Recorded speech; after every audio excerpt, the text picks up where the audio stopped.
लाल सागर की लहरें विध्वंसक होती जा रही हैं क्योंकि लहरों पर सवार हूती लड़ाकों के हमले बंद नहीं हुए हैं। पश्चिमी देशों के खिलाफ युद्ध का ऐलान करके उन्होंने अमेरिकी युद्धपोत पर भी मिसाइल दागी। इस बीच ईरान ने अपना युद्धपोत उतारकर हूती के मंसूबों को और ढाल दे दी है। अब अमेरिका और ब्रिटेन सोच में पड़ गए हैं कि हमला हूती पर किया जाए या फिर ईरान को सबक सिखाया जाए, क्योंकि लाल सागर में हूती की हिमाकत बढ़ने की वजह ईरान है।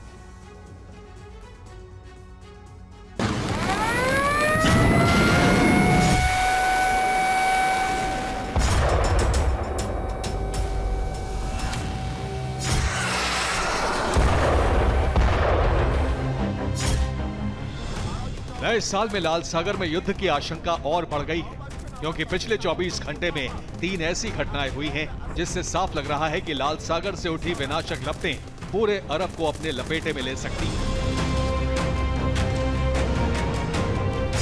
24 घंटे पहले हूती लड़ाकों ने 2 कार्गो शिप पर ड्रोन अटैक किए और एक तीसरे शिप पर अटैक की तैयारी में थे। हूती लड़ाकों को रोकने के लिए अमेरिका की तरफ से पलटवार किया गया। ये उसी हमले का वीडियो है जिसमें हूती लड़ाकों की बोट पर ताबड़तोड़ फायरिंग की जा रही है। इस हमले में 3 बोट डुबा दी और 10 लड़ाकों को मार गिराया। इसके बाद ईरान का गुस्सा 7वें आसमान पर जा पहुंचा। ईरान ने अपने वॉरशिप को लाल सागर भेजने का ऐलान कर दिया।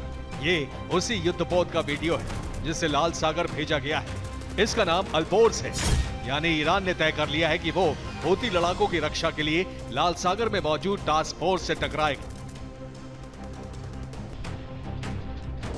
ईरान अब खुलकर हूती के सपोर्ट में आ गया है, जो अभी तक ईरानी प्रॉक्सी हूती को बैकडोर से मदद कर रहा है, लेकिन अब युद्धपोत उतारकर उसने अपने मंसूबे जाहिर कर दिए हैं। ईरानी युद्धपोत अल्बोर्स कई खूबियों से लैस है।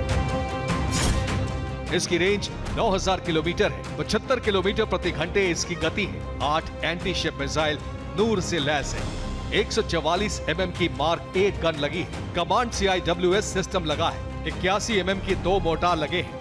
12.7 mm की 2 मशीन गन से हमला कर सकता है। इसके अलावा टॉर्पीडो से भी हमला करने में सक्षम है। अभी ये अदन की खाड़ी तक पहुंच चुका है, जहां से बॉबल मैंडन स्ट्रेट के पास गश्त करेगा। इसी इलाके से हूती लड़ाके मिसाइल दागते हैं। यहीं पर हूती के बेस मौजूद हैं। यहाँ ड्रोन और मिसाइल लॉन्चिंग पैड पर रहते हैं। कार्गो शिप देखते ही उस पर हमला बोल देते हैं। करीब 5 घंटे पहले लाल सागर में मौजूद हानिश आइलैंड के पास गश्त कर रहे अमेरिका के बैटल शिप पर हूती ने 2 मिसाइल दागी। हालांकि इस हमले में अमेरिकी वॉरशिप को कोई नुकसान नहीं पहुंचा, लेकिन लाल सागर में युद्ध की आशंका बढ़ गई है, क्योंकि अब अमेरिका पलटवार जरूर करेगा। हालांकि अभी तक अमेरिका डिफेंसिव मोड में ही रहकर सिर्फ कारोबारी शिप की सुरक्षा कर रहा है।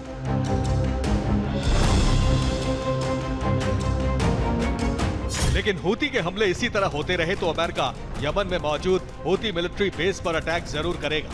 वैसे भी ब्रिटेन ने एक दिन पहले फाइनल वार्निंग देकर अपने इरादे जाहिर कर दिए हैं, जिसके बाद हूती ने पश्चिमी देशों के खिलाफ युद्ध का ऐलान कर दिया। हूती पर हमले का परिणाम अमेरिका को भुगतना पड़ेगा। हमने कसम खाई है कि न सिर्फ अमेरिका बल्कि उसकी तरह कोई भी देश उन्हें धमकी देगा तो वो परिणाम भुगतने के लिए तैयार रहे।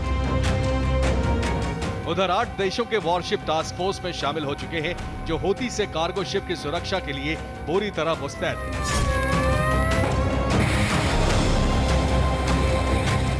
इस बीच ब्रिटेन पूरी तैयारी कर चुका है कि हूती की हिमाकत का पुरजोर जवाब दिया जाए।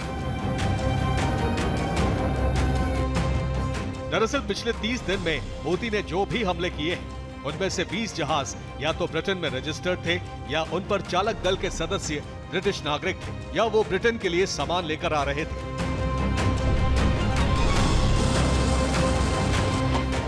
यानी हूती ने सबसे ज्यादा नुकसान ब्रिटेन को पहुंचाया है। इसलिए ब्रिटेन हूती के हमलों को रोकने के लिए किसी भी हद तक जा सकता है। दूसरी तरफ अमेरिका ईरान को रोकने के लिए कमर कस चुका है, यानी लाल सागर में युद्ध के शोले कभी भी भड़क सकते हैं। Bureau report, TV9 Bharat.